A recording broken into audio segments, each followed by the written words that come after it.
I have blocked Instagram, YouTube, TikTok, Facebook, every single piece of social media you can ever consume, I have blocked. Not because I lack discipline. You cannot build an exceptional life while consuming everyone else's. You cannot out-discipline an environment that was built to distract you. Your phone is literally engineered to steal your focus. And I realized that I don't have a motivation problem, I have an environment problem. I have an agenda problem because every notification is someone else's agenda. So just for context, I don't consume any social media at all. I was at dinner last night with some friends and they were talking about social media and they asked me and I said, nope, all I do is I create content, I do not consume anything at all. All I do consume are books, podcasts, maybe some audiobooks, and an online community called School. That means no scrolling, no reels, not even motivational talks or business videos from people like Hormozy. I used to love that stuff. I don't consume any of it anymore. And I've even gone so far now as to block a lot of my WhatsApp just so I can keep focused. If someone wants to find me, they'll find me. This means that my inputs are intentional in my life, not accidental. I block my calendar and I make sure that I have a priority to work on and I make sure that I actually get that done.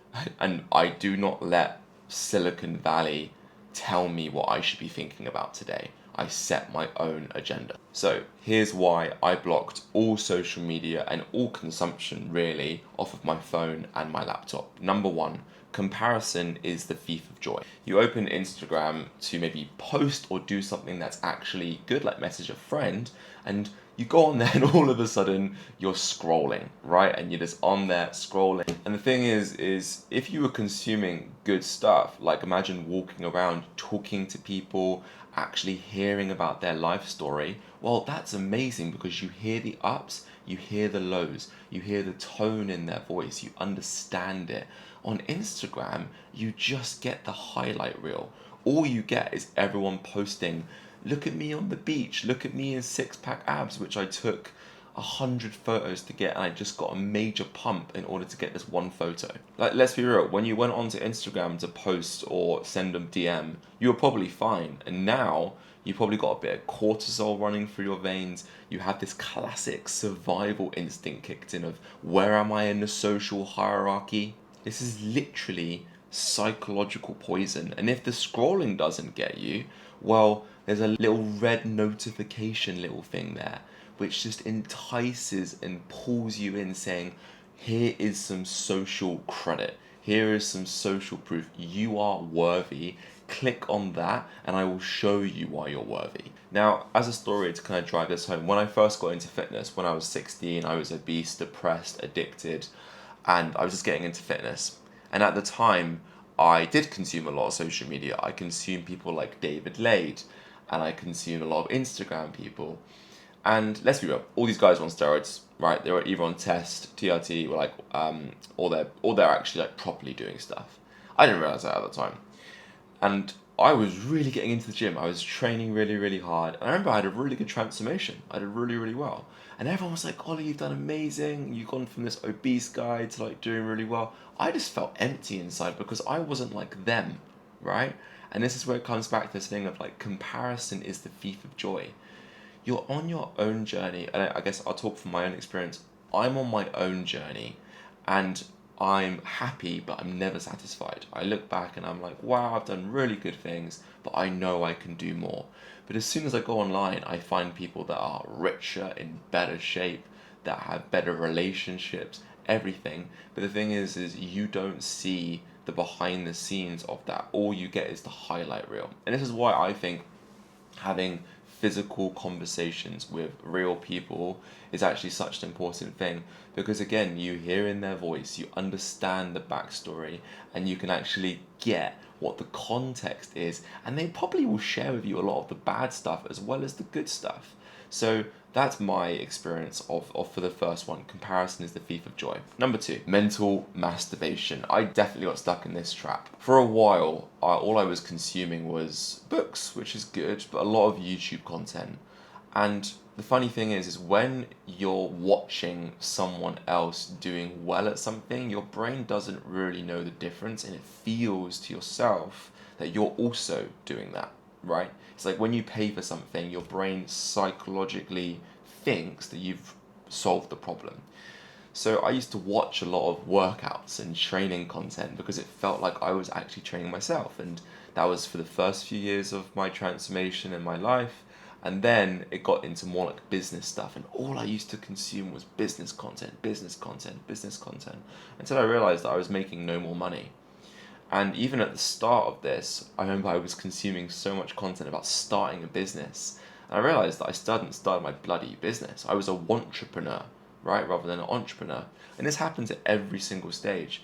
And so now, I still do consume business content, but I only consume it on school.com, which, by the way, we have our free community on there, school.com /Cali. We have a 30-day home bodyweight strength challenge. Go try it out. It's super fun. You get to win amazing prizes if you get the best transformation in the month. But I consume other people's content over on School, and it's business content. And the thing is when I consume something on that platform, it's this one YouTube video. It doesn't have all these recommended on the side. It doesn't have this like infinite scroll. And so what it means is I go to the platform, I consume the person that I want to consume, and I'm good. Another thing that I also consume is like Spotify podcasts. Because again, I sit down with someone for 2.5 hours and I'm with them, right? And I don't feel compelled to go and click on another podcast. And same with audiobooks. I sit there with the audiobook and I'm listening to that person. Same with a book, right? A book hasn't got 50 other books. I'm like, oh, I'll just read that for 5 pages and read that for 5 pages. I sit with the book and I'm with that person.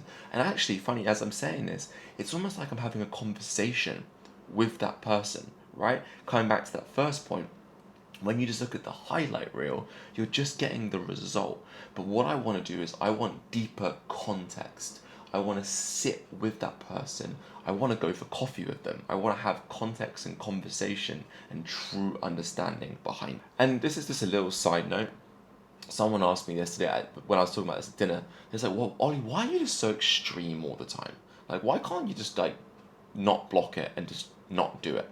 The thing is for me, I realize that 100% is easier than 99%. I define commitment as elimination of alternatives. So, for example, if you're married, you eliminate the all other partners, right? You just commit to that one person. And for me, when it came to social media, I was like, well, is there any point me ever going on it? No.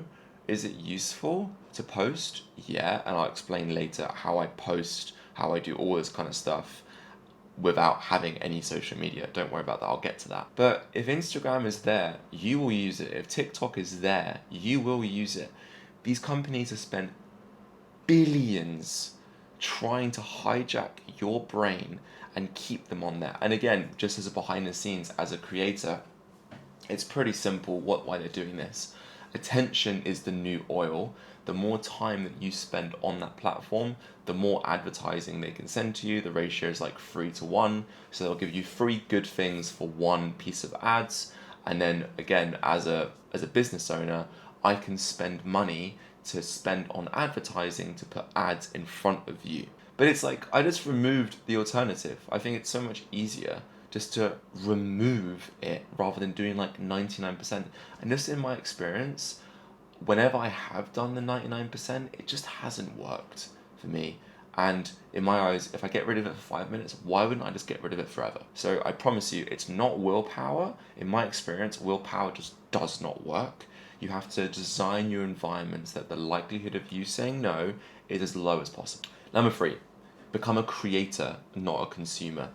And so I realized in actually the creative economy and in the world that we live in today that you simply cannot spectate your way to success.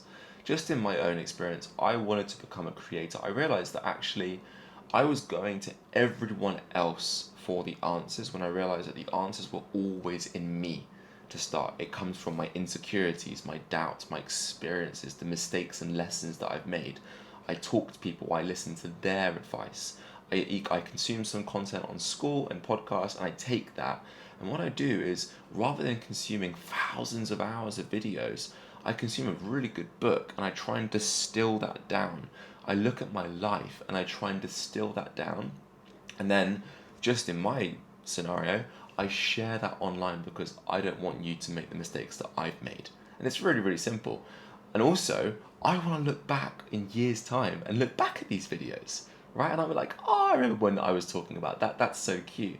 But the third thing is super selfish. By talking to the camera, I get better at talking.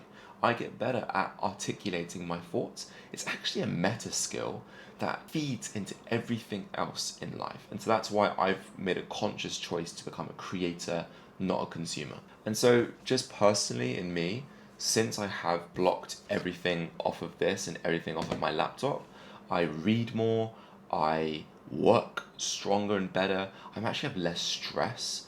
I have no idea what everyone else is doing. And you might be thinking in this, well, Ollie, isn't that really selfish?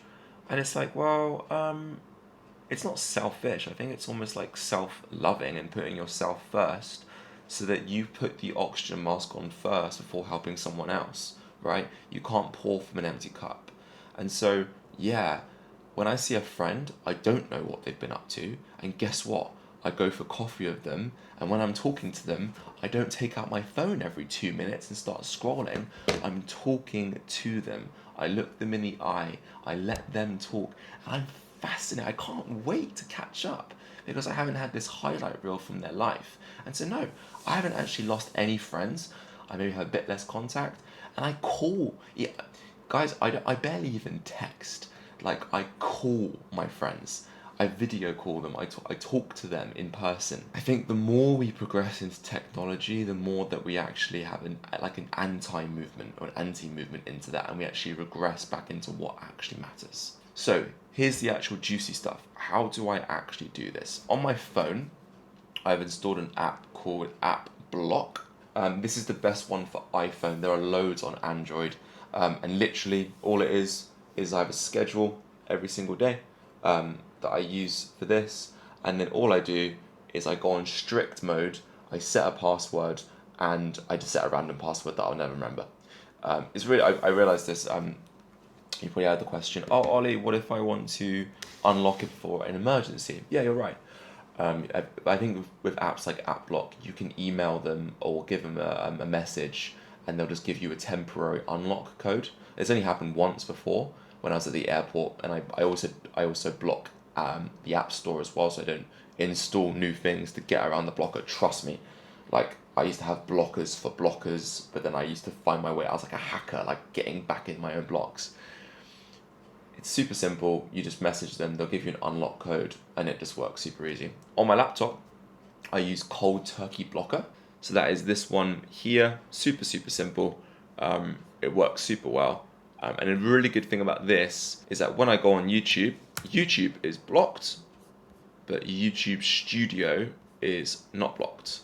Facebook is blocked, but Ads Manager, I'm not going to show you that, but Ads Manager, business.facebook, all that kind of stuff is unblocked.